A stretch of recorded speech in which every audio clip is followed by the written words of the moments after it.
that India and Pakistan should have for themselves is 1 billion plus people there, around 800 million. So almost a population of 2 billion living under $4 a day.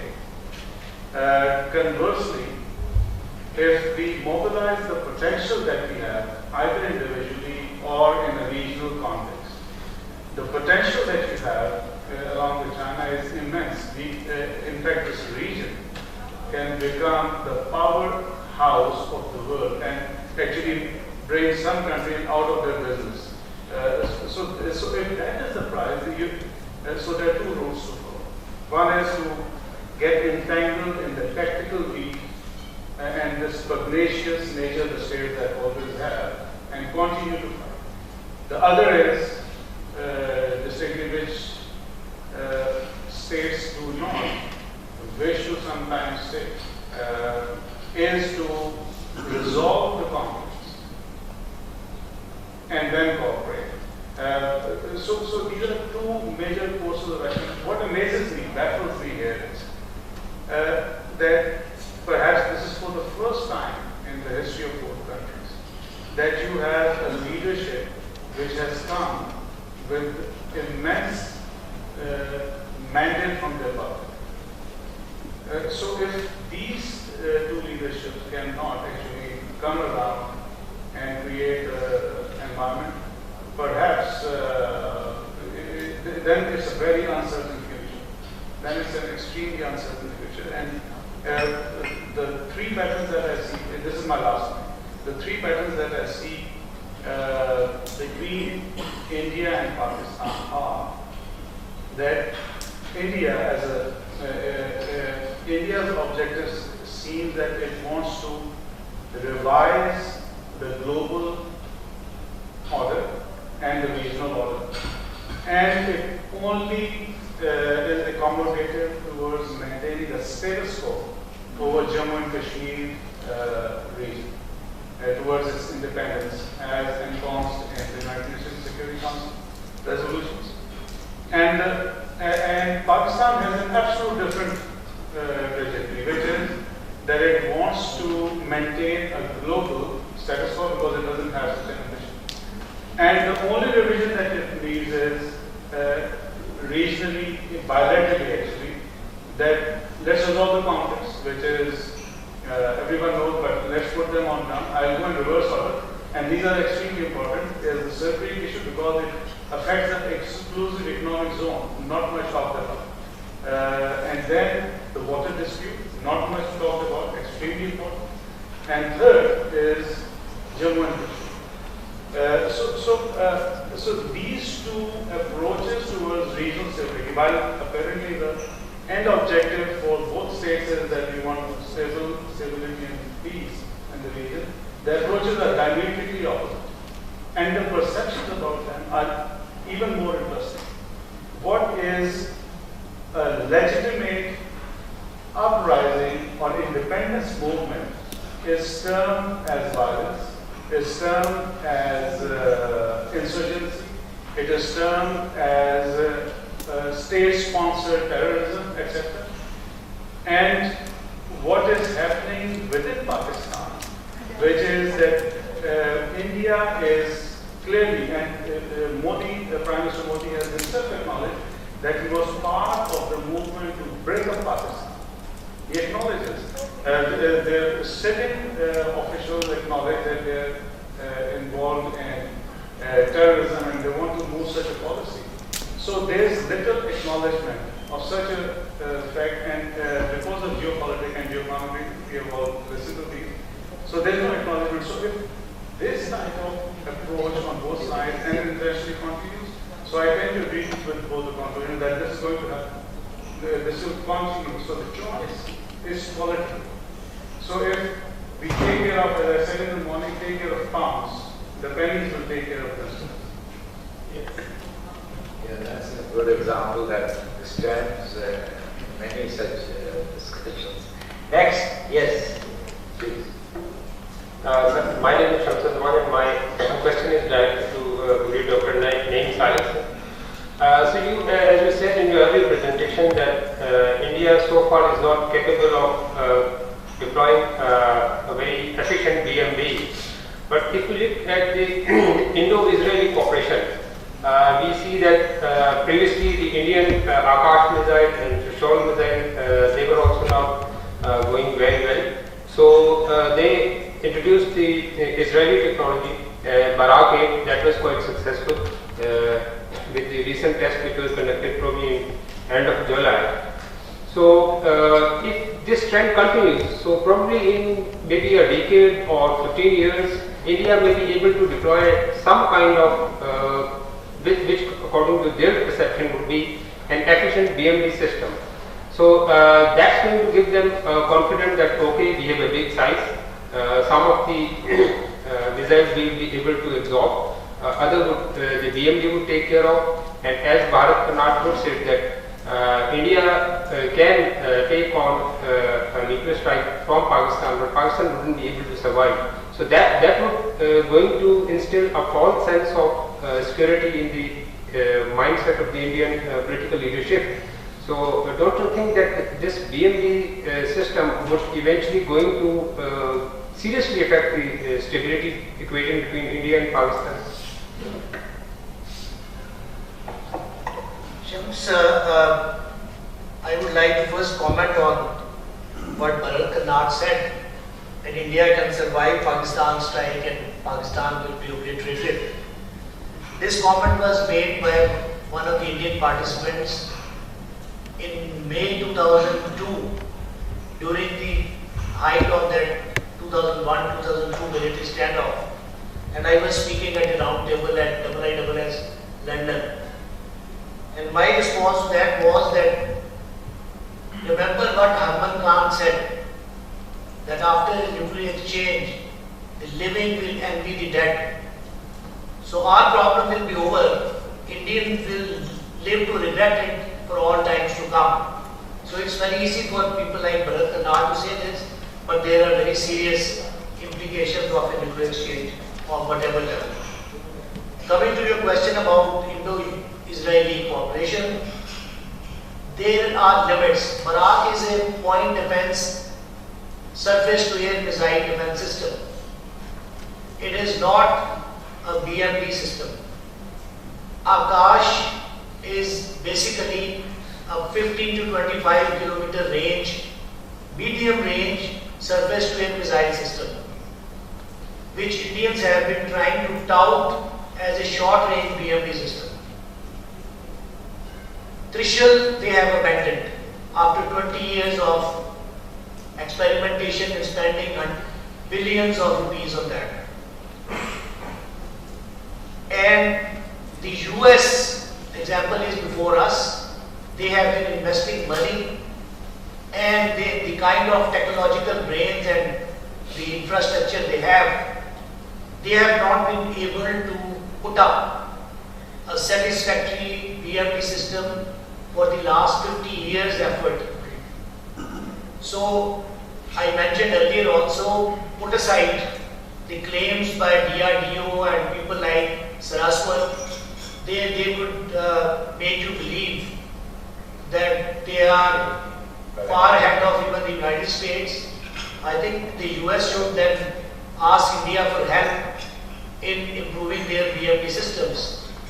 So at the end of the day, there is not going to be any system, and whatever system is there developed, there are countermeasures which are already available off the shelf, and they are much cheaper than the ballistic missile defense systems. So any ballistic missile defense system can be defeated and will be defeated. So it is an investment. You have to make a choice whether it is an investment worth making or not.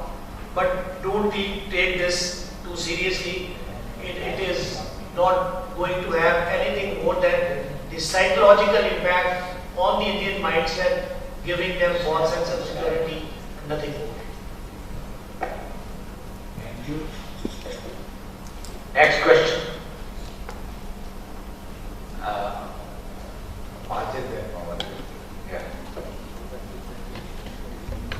Thank you. I have a question for Mr. Kopani. How do you you see the, when you talked about three futures, delta, at least stability and reapproachment. So, in terms of India-Pakistan context, how would you see the impact of US rebalancing to Asia-Pacific policy on that, on the discourse on these futures, impact of how would they shape these individual futures that you talked about? Thank you. Unfortunately, given what is unfolding before us, I think, well, I look at the current equation between India and Pakistan as one of ugly stability. And because the United States has pivoted to the Asia Pacific and has succeeded in courting India after 6 decades in a way, and in one sense, India was always considered a prized salvation because of its potential size and because of the ideological affinity and its democratic institutions. I think India is turning more aggressive towards Pakistan, engaging in massive conventional build-up. So I think it will, in one sense, it will have a negative impact, especially if US continues to develop a more confrontational stance towards Chinese claims in the South China Sea, and if India throws its lot behind the United States and joins Australia and Japan in contesting Chinese claims, which then will have an impact on how the Chinese support Pakistan, in which I think it will have a negative impact. It already is having a negative impact in that sense. Next, Inko, let the lady take precedence. Please go ahead. Thank you, Chair. My question is directed towards the panel. Anyone can answer. In the wake of the developments that are taking place in the region that we've been talking about since morning, and the newer alliance formation in the neighboring regions, and more importantly, the stronger Indo-US relationship, how do you see the role of US when it comes to stability or instability in the region? Because very frequently we come across the statements in which we can read in which the US had very sincerely wished for bringing stability in the region. But at the very same time, we can see the dichotomy between what the US had to say and then what actually they do. So your comments on that, please. Thank you. Okay.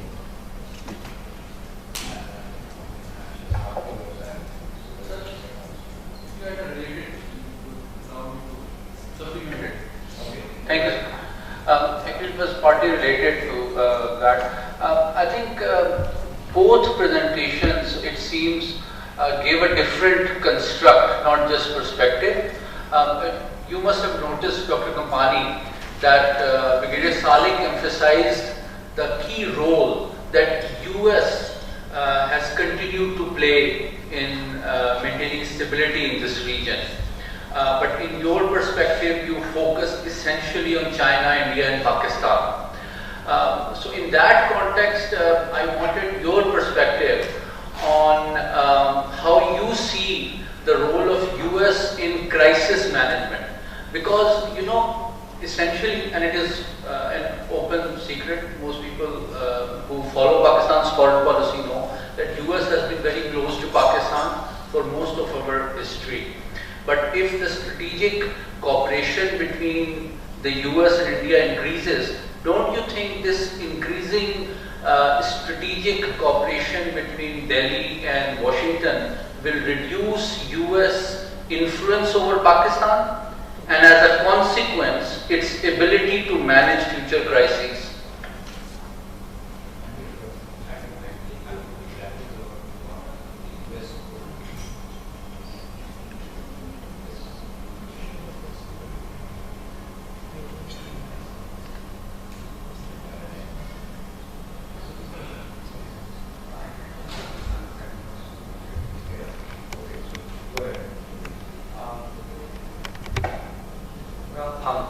So I'm sorry, I couldn't understand your question because of the sound, but I could understand your question, so I'm going to answer that. Yes, you are correct that, well, for one, I think the US role in ensuring stability in this part of the world, I think has been overrated to the extent that despite American power and despite America's close alliance with Pakistan, I don't think the United States has really exercised power over Pakistan to not do certain things. For example, in 1965, the supply of military equipment to Pakistan, the understanding was that it would not be used in the war. So I think in one sense, the U.S. role and its power and its ability to the extent, for a variety of reasons, and not least U.S. Focus on Western Europe and its competition with the Soviet Union in a particular part of the world, in one sense has been overrated. Yes, the United States has played a very decisive role in crisis management, and that's about it. And in today's terms, the perception in Washington is that it will not be a situation like the 1990s where the United States isolated itself through a policy of sanctions vis-a-vis Pakistan. Nobody is making the case that the United States should isolate itself from Pakistan or even attempt to isolate Pakistan. That the channel in that sense would be left open. But you're correct. As the United States engages India, and the Indians try to engage and manipulate the United States to support their strategic objectives to the extent possible that they can, by default, the United States will lose leverage over Islamabad because it will not be seen as an honest broker, which it never was in the first place, but from the Pakistani perspective. But at the price of sounding politically incorrect, I might say that a lot will also depend on Pakistan in the future. If Pakistan remains defined to the extent, that instability will increase. If India succeeds in coercing Pakistan, then, I'm not saying that should be, that Pakistan should give in to Indian coercion, but I'm saying should that outcome occur, that's a geopolitical theoretical possibility. Then instability could be reduced. But your fundamental assumption is correct, that as the United States throws its weight behind, or tries to bring India into its orbit, its influence in Islamabad will decrease. And I would make the argument that in one sense, Pakistan has already begun to make that calculation and assumption, and it's turning more and more towards China. I think China possibly in certain areas has far more influence over Pakistan than the United States. Thank you. I think we need to do a bit of a reality check. Even in best of times, once we had very close relationship with the United States, they never had a break with India. If you look at the volume of economic assistance